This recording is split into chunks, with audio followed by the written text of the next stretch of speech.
Indian premier league IPL 2026 আসরের নিলাম অনুষ্ঠিত হবে আগামীকাল 16ই ডিসেম্বর।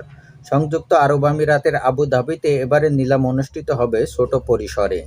বেশিরভাগ দলই তাদের পছন্দের খেলোয়াড় ধরে রেখেছে। এরপরও নিলামে দলগুলো নামবে ঘাটতি পূরণের পরিকল্পনা নিয়ে।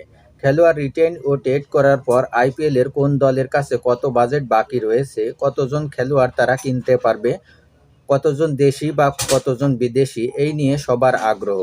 এবারের নিলামে সবচেয়ে বেশি বাজেট নিয়ে নামছে পশ্চিমবঙ্গের দল কলকাতা নাইট রাইডার্স। বর্তমান চ্যাম্পিয়নদের হাতে রয়েছে 64,30,00,000 রুপি। এই অর্থ দিয়ে তাদের কিনতে হবে 13 জন খেলোয়াড়। কলকাতা নাইট রাইডার্সের পরে দ্বিতীয় সর্বোচ্চ বাজেট নিয়ে নামছে মহেন্দ্র সিং ধোনির চেন্নাই সুপার কিং। তাদের হাতে রয়েছে 43,40,00,000 ভারতীয় রুপি। তাদেরও কিনতে হবে 13 জন ক্রিকেটার, বিদেশি কোটা 4 জন।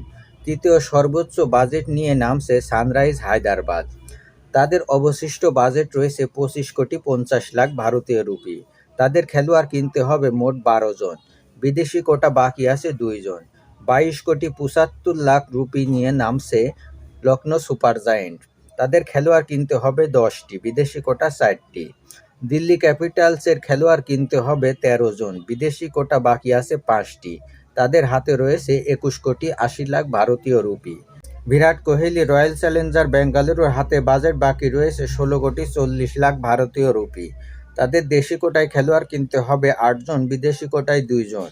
রাজস্থান রয়্যালের 1 জন বিদেশি সহ 10 জন খেলোয়াড় কিনতে হবে। তাদের বাজেট অবশিষ্ট রয়েছে 16,05,00,000 ভারতীয় রুপি। পাঞ্জাব কিংসের হাতে বাজেট অবশিষ্ট রয়েছে 11,50,00,000 ভারতীয় রুপি।